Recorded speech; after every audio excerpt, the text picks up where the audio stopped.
The global launch of Lost Light brings with it a big update to the game, and the game now feels much better than it did before. Some maps are now bigger, there's new guns, and a lot more that I'm going to be covering in this video. I have of course saved my favorite change for last, so make sure you watch until the end and don't miss that. Let's get into it. The biggest news is of course that the game has wiped. All your progress is gone. This might be annoying to some, but in games like these, I feel like it's a nice change to get a fresh start. People won't be running around with the best guns and highest grade armor anymore, at least for a while. Since there's a lot of changes to the early game progression, it also means everyone gets to experience the game in full. They said this is the last time the game is wiping though, so from here on out, all your progression will be saved. There are some great changes to the early game, and let me tell you, the game feels a lot better now. First off, the tutorial is much shorter than it used to be. Instead of going at it for hours, it's now over in a couple of missions, and you also meet players during your first few missions. My first time around I had to play for like 4 hours before meeting my first player, but this time around I met them in all of my matches, including the very first one. This is much better than it used to be. There's also changes to the quests. It seems like the entire quest line is pretty much renewed as far as I can tell, and this is an undocumented change. It's been a while since I did the initial missions, but they are not like I remember them. Judas and Abigail are unlocked earlier and give out different kinds of missions than they did before. The new missions seem less streamlined and linear than they did before, and are more about collecting items and playing the game at your own pace. These linear missions where you follow the green line are still around, but there's less of them after you're done with the initial tutorial quests.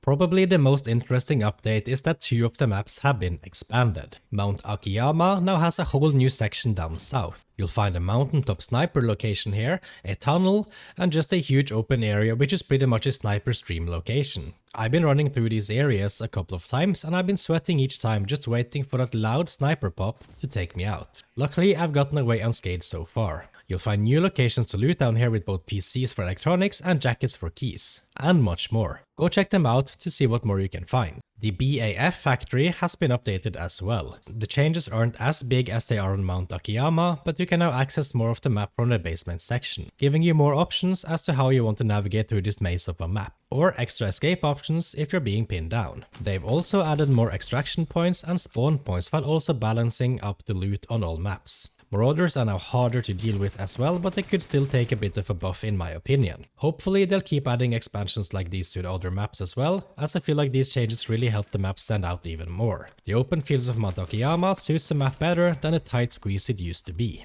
There are also new guns. We now have a Vector SMG and a L85A1 assault rifle. I haven't been able to test any of these yet, but speaking from experience in other games, I can tell you that the Vector is usually a close range beast. It has an extreme rate of fire, which means you're ripping shreds through your enemy as long as your aim is true. The L85A1 seems to be a high mobility and convenience gun, while leaving some accuracy to be missed. Nothing a decent mod job can't fix. And that naturally takes us into the changes in the modding system. The modding itself works pretty much like before, but the attributes have changed. We now have this 5-dimensional system covering the 5 main attributes, which each has sub-attributes. In total, there's now more attributes than before, which means you can tailor a weapon to suit your needs even more. You can choose to go full ape on accuracy while leaving the other attributes in the dust, if you so wish. You are now also able to play as a female Firefly. There's not really much to say about this one. You get the choice as you're making your character, and it doesn't seem like you can change it afterwards. All of the skins and outfits in the game have been given variants to fit her body type, so if you're looking for a change, go female. The layout of the hideout has also changed, and this one is actually an undocumented change. It now uses up more of the empty space that the hideout had, and some stations have been moved into their own rooms, like the workbench and weapons table. What's annoying though is that they removed the menu button. You used to be able to click this button at the edge of the screen and you could access all your stations from here without having to run around. This now only opens your storage. This means I'll have to run over to the workbench every time I want to pick up my crafted items, instead of it just being a few clicks away. I hope this is an oversight and that it will be added back into the game at some point. There is now a custom lobby as well. This can be customized pretty much how you want to let you explore the maps at your own pace without the danger of dying and losing your gear. This is a great way to learn the different quirks of the maps, which will help you survive more, as well as find the best loot spots without the fear of being murdered over it. Take note though, you can't take any loot out of this map except what you brought in. This is for practice only. I mentioned map knowledge as one of the points in my tips and tricks video, and that point just got easier to master with this update. However, it can also be used to create fun PvP matches with your friends. Set a password and see who will be the last man standing. You can also give everyone an extra life. The trading center has seen one big change. Items are now not only unlocked for purchase by leveling up, but you also have to find them and turn them in at the trading center. The items must have the sellable tag, which means you found it in a raid and extracted with it. Once you hand it in here, you can buy it as much as you want once you reach the appropriate level. I am kind of annoyed you have to both find the item and be the right level to buy them. I wish they had gone with a system where finding the item unlocks it forever, and if you never find it, you unlock it anyways at a high enough level. As far as I can tell, there's also no way to tell which items you need to bring back while you're in a raid. You need to go off memory, which can be quite a daunting task with how many items are in the game. A small symbol or something on the item would help. I like the system in general, but I feel like it needs some tweaking to be at its best.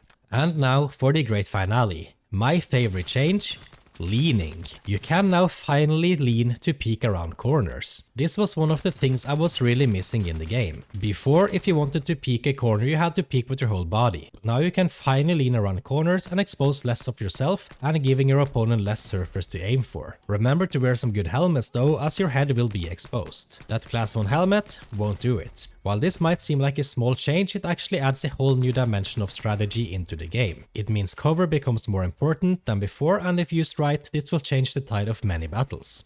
There are more changes to the game than the ones I mentioned here, but these are the ones I felt was worthwhile mentioning. If you haven't checked out this video yet, where I cover tips and tricks about combat and ops in Lost Light, I suggest you go do so right now. I also have similar videos focusing on your shelter and ranked mode as well. I also plan to make loot guides for each separate map, so make sure you subscribe and don't miss that. Thanks for watching, and I'll see you in the next one.